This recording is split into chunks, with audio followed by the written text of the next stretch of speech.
Shri Joseph C Mathew, കമ്മ്യൂണിസ്റ്റുകാരെ തടവറ കാട്ടി പേടിപ്പിക്കേണ്ട. ഇടക്കാലത്ത് ഒരു സിനിമയിൽ കേട്ടിരിക്കുന്നു, കണ്ണൂർ ജയിൽ ആണുങ്ങൾക്കുള്ളതാണെന്ന്. സിനിമാ ഡയലോഗ് കൊണ്ട് പറയുന്നതാണ് കേട്ടോ, രാഷ്ട്രീയ ബോധം അപ്പുറത്ത് നിൽക്കട്ടെ. ആ രീതിയിൽ കമ്മ്യൂണിസ്റ്റുകാർക്ക് തടവറ ഒരു സ്വാഭാവികമായി പറഞ്ഞു വെച്ചതാണ്. പി ജയരാജന്റെ വാക്കുകൾ തന്നെയാണ് കേട്ടോ. അവരെ തടവറ കാട്ടി പേടിപ്പിക്കേണ്ട, അക്രമ സംഭവങ്ങൾ അവസാനിപ്പിക്കണമെന്നാണ് പാർട്ടി നിലപാട്. പക്ഷേ വലത് മാധ്യമങ്ങളുടെ പാർട്ടി വിരുദ്ധ ജ്വരം അത് തുറന്നു കാണിക്കേണ്ട സമയമാണ് തുടങ്ങിയതൊക്കെയാണ്. ഇപ്പോൾ കമ്മ്യൂണിസ്റ്റുകാരുടെ തടവറ പേടിയില്ലാത്തത് സഹജീവി സ്നേഹത്തിന് വേണ്ടി പോരാടാൻ ഇറങ്ങുമ്പോഴാണ്. അല്ലാതെ റോഡിലിട്ട് ജനാധിപത്യ കാലത്ത് ആളുകളെ വെട്ടിക്കൂട്ടി കൊന്നിട്ട് അതിൽ നിയമവ്യവസ്ഥ അനുസരിച്ച് കുറ്റം വിധിക്കപ്പെട്ട് ശിക്ഷ വിധിക്കപ്പെട്ട് ജയിലിലേക്ക് പോകുമ്പോൾ അവിടെ മുദ്രാവാക്യം വിളിച്ചുകൊണ്ടാണോ കൂറ് പ്രഖ്യാപനം വേണ്ടത്?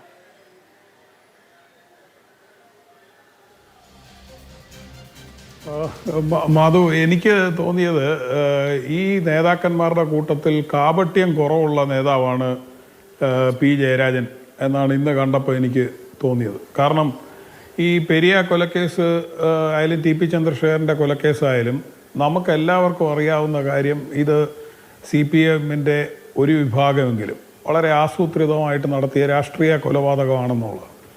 രാഷ്ട്രീയ കൊലപാതകം എന്ന് പറയുമ്പം ശരിക്ക് അതുതന്നെ തെറ്റാണ്. നേരത്തെ മാധു ചോദിച്ചതുപോലെ എന്താണ് ഇതിൽ രാഷ്ട്രീയം, എന്താണ് കമ്മ്യൂണിസ്റ്റ് പാർട്ടിയിൽ മെമ്പർഷിപ്പ് ഉള്ള ഒരാൾ പോക്കറ്റടിക്ക് ജയിലിലായാൽ അത് കമ്മ്യൂണിസ്റ്റുകാരൻ്റെ തടവറ എന്നുള്ള രീതിയിൽ ഇവർ വിശേഷിപ്പിക്കുന്നതിൻ്റെ അർത്ഥം എന്താണെന്ന് എനിക്ക് മനസ്സിലാകുന്നില്ല. ഇവരെ സംബന്ധിച്ച് കമ്മ്യൂണിസ്റ്റുകാരൻ എന്ന് പറയുന്നത് ഒരു സംഘടനയിലെ മെമ്പർഷിപ്പ് മാത്രമാണ്. അല്ലെങ്കിൽ അവരെങ്ങനെയാണ് ഈ കൃപേഷിലും ശരത് ലാലിലും ഒക്കെ ഒരു വർഗശത്രുവിനെ കണ്ടെത്തുക എന്നുള്ളത് എത്ര ആലോചിച്ചാലും നമുക്ക് മനസ്സിലാവില്ല. ആകെപ്പാടെ കക്ഷി രാഷ്ട്രീയം പറഞ്ഞുകൊണ്ട് ഇവർ വോട്ട് പിടിക്കുന്നതിലെ ചില അങ്ങോട്ടും ഇങ്ങോട്ടുമുള്ള മുറുമുറുപ്പുകൾ പറഞ്ഞുകൊണ്ട് ഇവിടെ അരിഞ്ഞു വീഴ്ത്തുക, അല്ലെങ്കിൽ വ്യക്തിവൈരാഗ്യത്തിൻ്റെ പേരിൽ അരിഞ്ഞു വീഴ്ത്തുക. അപ്പോൾ അതിന് സംഘം ചേരുന്നതിനെ നമ്മൾ വിളിക്കുന്നത് ഒരു മോബ്, ഒരു ഗുണ്ടാസംഘം എന്നാണ്. ഇപ്പം ഇന്ന് അവിടുത്തെ ജയിലിൽ ഈ കൊലയാളികളെ കൊണ്ടുവരുമ്പോൾ അവിടെ നിന്ന് മുദ്രാവാക്യം വിളിക്കുകയാണ്. സ്ത്രീകളടങ്ങുന്ന ഒരു സംഘം നിന്നിട്ട് മുഷ്ടി ചുരുട്ടി എന്തൊക്കെയോ മുദ്രാവാക്യം വിളിക്കുകയാണ്. ഇതൊന്ന് ആലോചിച്ച് നോക്കൂ. മാർക്സൊക്കെ ഇതൊക്കെ കണ്ടാൽ എങ്ങനെയായിരിക്കും അതിനെ വിലയിരുത്തുക എന്ന് നിങ്ങളൊന്ന് ആലോചിച്ച് നോക്കൂ. ഇത് അവരുടെ പേരിലാണ് ഇത് ചെയ്തുകൊണ്ടിരിക്കുന്നത്. എന്നിട്ട് ഇതിനോട് ചോദ്യം ചോദിക്കുമ്പോൾ പറയുന്നത് മുഴുവൻ മാധ്യമങ്ങളെ തെറി മാത്രമാണ്. ആകെപ്പാടെ അദ്ദേഹത്തിന് പറയാനുള്ള കാര്യം, കൊലപാതകം ഞങ്ങൾ മാത്രമല്ല ചെയ്തിട്ടുള്ളത്, മറു പാർട്ടിക്കാരും ചെയ്തിട്ടുണ്ട്, അവരുടെ കൊലപാതകങ്ങളെ ഇതുപോലെ നിങ്ങൾ വിമർശിക്കുന്നില്ല, അത് മാധ്യമങ്ങളുടെ പ്രസിദ്ധീകരണങ്ങളുടെ ഒക്കെ ഒരു രാഷ്ട്രീയം അതാണെന്നാണ്. അങ്ങനെയാണെങ്കിൽ അദ്ദേഹം ചെയ്യേണ്ടത് പ്രസ് ക്ലബിൻ്റെ മുന്നിൽ അല്ലെങ്കിൽ ഈ മാധ്യമ സ്ഥാപനങ്ങളുടെ മുന്നിൽ ഒരു സമരം വെക്കുകയോ അല്ലെങ്കിൽ പൊതുജനങ്ങൾ കൂടുന്നിടത്ത് ഒരു സമരം നടത്തുകയോ ഒക്കെ ചെയ്തുകൊണ്ട് അതിനെ വിമർശിക്കുകയാണ് ചെയ്യേണ്ടത്. എന്തിനാണ് ഈ ജയിലിൻ്റെ മുന്നിലേക്ക് ഈ കൊലക്കേസിലെ പ്രതികളായിരിക്കുന്നവരെ ശിക്ഷ നടത്താൻ വേണ്ടി നിയമ സംവിധാനത്തിൻ്റെ ഭാഗമായി ജയിലിലേക്ക് കൊണ്ടുവരുമ്പോൾ അദ്ദേഹം അവിടെ നിന്ന് മുദ്രാവാക്യം വിളിക്കുക വഴി എന്ത് സന്ദേശമാണ് ഇദ്ദേഹം കൊടുക്കുന്നത്? അവർക്ക് അഭിവാദ്യം അർപ്പിക്കുക വഴി എന്ത് സന്ദേശമാണ് കൊടുക്കുക? അവർക്ക് അഭിവാദ്യം അർപ്പിക്കുമ്പോൾ മാധ്യമ വിമർശനമാണോ നടത്തുന്നത്? അദ്ദേഹത്തിന് പോലും ന്യായീകരിക്കാൻ പറ്റാത്ത, അദ്ദേഹത്തിന് പറയാൻ കഴിയുന്നില്ല എന്താണ് അവിടെ ചെയ്യുന്നതെന്ന്. അവിടെ ചെയ്യുന്നത് എന്താണെന്ന് എല്ലാവർക്കും അറിയാം, അദ്ദേഹത്തിനും അറിയാം. പക്ഷെ അത് പറയാൻ കഴിയുന്നില്ല. പുറത്ത് പറയാൻ കൊള്ളാത്തതാണ് ചെയ്യുന്നതെന്ന് അദ്ദേഹത്തിന് നന്നായിട്ടറിയാം. അദ്ദേഹത്തിന് മാത്രമല്ല, കൈരളി പീപ്പിൾ ചാനലിനും അറിയാം. ഇതത് മാധ്യമ വിമർശനം നടത്തിയല്ലോ. ഞാൻ ആ സമയത്ത് ഈ മാധ്യമങ്ങളെല്ലാം വെച്ച് നോക്കുക. അപ്പോൾ നിങ്ങളെല്ലാവരും അത് കാണിക്കുന്നുണ്ട്, സ്ക്രോൾ ചെയ്ത് കാണിക്കുന്നുണ്ട്. പീപ്പിൾ TV അത് കാണിക്കുന്നില്ല. കാരണം അവിടെ ഇരിക്കുന്നവർക്ക് ഉളുപ്പുണ്ട്, അതുകൊണ്ട് ഇത് കാണിക്കുന്നില്ല. അപ്പോൾ ഇതാണ് ഇദ്ദേഹം ചെയ്തുകൊണ്ടിരിക്കുന്നത്. ഇദ്ദേഹം കൂട്ടത്തിൽ പറഞ്ഞൊരു കാര്യമുണ്ട്, ഞങ്ങൾ പ്രതികളാകുമ്പോൾ മാത്രം നിങ്ങൾ കൊട്ടിഘോഷിക്കും, അവർ പ്രതികളാകുന്നിടത്ത് നിങ്ങൾ നിങ്ങളുടെ വലതുപക്ഷ സ്വഭാവം കാണിക്കും. എന്നിട്ട് അദ്ദേഹം അതിൻ്റെ ഒരു ഉദാഹരണം പറഞ്ഞു. കൊടിസുനിക്ക് പരോൾ കൊടുത്തപ്പോൾ ഇവിടുത്തെ മനോരമ പത്രം എഴുതി എന്തോ മനുഷ്യാവകാശത്തെ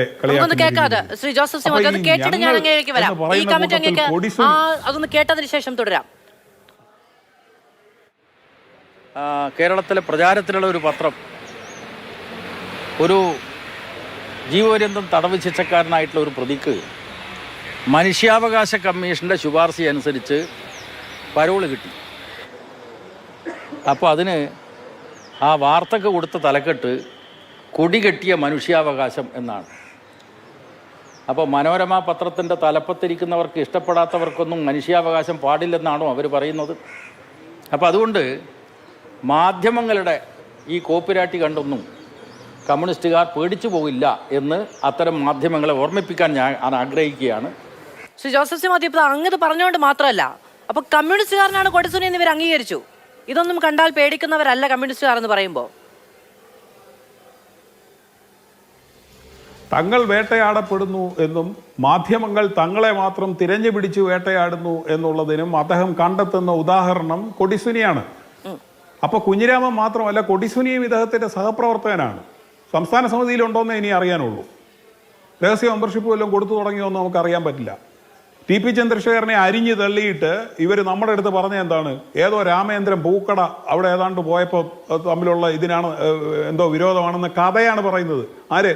വി എസ് അച്യുതാനന്ദൻ ആവശ്യപ്പെട്ടപ്പോൾ PV അന്വേഷിച്ച സമിതി രഹസ്യത്തിൽ ചെവിയിൽ ഓതുന്നത് ഇതാണ്. അപ്പോൾ അതുകൊണ്ട് ഈ പറയുന്ന കാര്യങ്ങൾ മുഴുവൻ ഇങ്ങനെ തന്നെയാണ്. ഇവിടുത്തെ നിയമ സംവിധാനത്തോടുള്ള വെല്ലുവിളിയാണ് ഈ നടത്തുന്നത്. ഇവിടുത്തെ പൊതുജനങ്ങളോടുള്ള വെല്ലുവിളിയാണ് ഈ നടത്തുന്നത്. അല്ലാതെ ഇത് കമ്മ്യൂണിസം ഒന്നുമല്ല. ഇവർ എത്ര പറഞ്ഞാലും കമ്മ്യൂണിസം, കാരണം കമ്മ്യൂണിസം ഇവർ ഉൽപ്പാദിപ്പിക്കുന്ന ഒന്നല്ല, അത് ആഗോള തലത്തിലുള്ള ഒരു സിദ്ധാന്തമാണ്. അങ്ങനെ വിശ്വസിക്കുന്ന ഒരുപാട് പേര് ഈ ലോകത്ത് ജീവിച്ചിരിക്കുന്നുണ്ട്. ഇവർ ആ ജയിലിൻ്റെ പടിക്ക് കാണിച്ചതിനെ കമ്മ്യൂണിസം എന്ന് വിളിക്കണമെങ്കിൽ ഇവരുടെ അജ്ഞത കൊണ്ട് ഇവർ പറയുന്നു എന്നല്ല, അതൊന്നും പറയാനില്ല. മതം ഇതിൽ നമ്മളെ ഗൗരവതരമായിട്ട് ചിന്തിപ്പിക്കേണ്ട കാര്യം എന്ന് പറയുന്നത് ഇവിടുത്തെ ഭരണ സംവിധാനം ഇതിന് ദുരുപയോഗം ചെയ്യുന്നു എന്നുള്ളതാണ്. ഇദ്ദേഹം ജയിൽ ഉപദേശക സമിതി അംഗമാണെന്നാണ് പറയുന്നത്. ഈ ഉപദേശക സമിതി അംഗമാണ് മറ്റേ TK സജിത്ത്, ഷാഫി, അണ്ണൻ സജിത്ത്, ഇവർക്കൊക്കെ ഇളവ് കൊടുക്കണം എന്ന് ശുപാർശ ചെയ്യുന്നത് ഈ ജയിൽ ഉപദേശക സമിതിയാണ്. ഇദ്ദേഹം ഒരു പക്ഷം പിടിച്ച് പ്രവർത്തിക്കുന്ന ആളാണെന്ന് ഇദ്ദേഹം ഇന്ന് അവിടെ വെച്ച് പറഞ്ഞു കഴിഞ്ഞു. ഇദ്ദേഹം ഒരു വിഭാഗം തടവുകാർക്ക് വേണ്ടി മാത്രം നിലകൊള്ളുന്ന ആളാണ്. അകത്ത് കയറി 5 പേരെ കണ്ടേച്ച് വരുന്ന ആളാണ്. ഇദ്ദേഹം എങ്ങനെയാണ് അകത്ത് കയറി പോകുന്നത്? ഇദ്ദേഹത്തെ പോലുള്ളവർ ഉപദേശക സമിതിയായിട്ട് ഇരിക്കുമ്പോൾ തന്നെ അവിടെ നടക്കുന്നത് വളരെ പക്ഷപാതപരമായിട്ടുള്ള പ്രവർത്തനമാണ്. യഥാർത്ഥത്തിൽ ഈ പ്രതികൾ കണ്ണൂർ ജയിലിൽ ആയിരിക്കുന്നതിനെ തന്നെ ഈ കൃഷ്ണനും മറ്റും ചോദ്യം ചെയ്യേണ്ടതാണെന്നാണ് എൻ്റെ അഭിപ്രായം. അത് അവിടെ കൊണ്ട് അവസാനിക്കുന്നില്ല. ഇവിടെ ഒരു ഭരണ സംവിധാനമുണ്ട്. ക്രൈംബ്രാഞ്ചിന്റെ അന്വേഷണത്തെക്കുറിച്ച് എന്താണ് കോടതി വിധിയിൽ പറഞ്ഞതെന്ന് നിങ്ങൾ പരിശോധിച്ച് നോക്കൂ. ക്രൈംബ്രാഞ്ച് അന്വേഷണം വളരെ പക്ഷപാതപരമായി അവിടുത്തെ ASA ആയിരുന്ന മനോജ് സാക്ഷി കൊടുത്ത മൊഴി ഭാഗികമായി രേഖപ്പെടുത്തിക്കൊണ്ട് പ്രതികളെ സംരക്ഷിക്കാൻ ശ്രമിച്ചു എന്ന് കോടതിയിൽ പറഞ്ഞിരിക്കുകയാണ്. അപ്പോൾ എന്താണ് ഈ CBIയോടുള്ള വിരോധത്തിന്റെ ഒരു പക്ഷം കൂട്ടിലടക്കപ്പെട്ട തത്ത? ക്രൈംബ്രാഞ്ച് കൂട്ടിലടക്കപ്പെട്ട തത്തയല്ലേ, എലിയോ മറ്റേതോ ജീവിയോ ആണ്? അപ്പോൾ ഇവർ ചെയ്തുകൊണ്ടിരിക്കുന്നത് ക്രൈംബ്രാഞ്ചിനെ പക്ഷപാതപരമായി ഉപയോഗിക്കുന്നു, ജയിൽ ഉപദേശക സമിതിയെ പക്ഷപാതപരമായി ഉപയോഗിക്കുന്നു, ജയിലിനെ തന്നെ പക്ഷപാതപരമായി ഉപയോഗിക്കുന്നു, പ്രോസിക്യൂഷനെ വളരെ പക്ഷപാതപരമായി ഉപയോഗിക്കുകയും പൊതുപണം ഉപയോഗിച്ചുകൊണ്ട് പ്രതികളെ രക്ഷിക്കാൻ ശ്രമിക്കുന്നു. അങ്ങനെ ഭരണം എന്ന് പറയുന്നത് നമ്മുടെ പൊതുപണം എടുത്തുകൊണ്ട് ഇവിടുത്തെ നീതി നിർവഹണത്തെ അട്ടിമറിക്കാൻ ഉപയോഗിക്കുന്നു എന്നുള്ളതാണ്. സത്യപ്രതിജ്ഞ ചെയ്യുന്നത് എങ്ങനെയാണ്?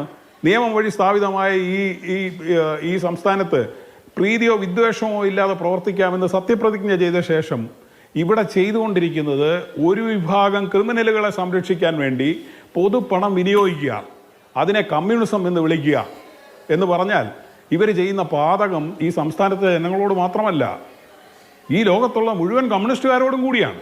ഇവർ ചെയ്തുകൊണ്ടിരിക്കുന്ന ഈ പക്ഷപാതപരമായ പ്രവൃത്തി എന്നുള്ളതാണ് ഇന്നത്തെ കാര്യം കാണിക്കുന്നത്.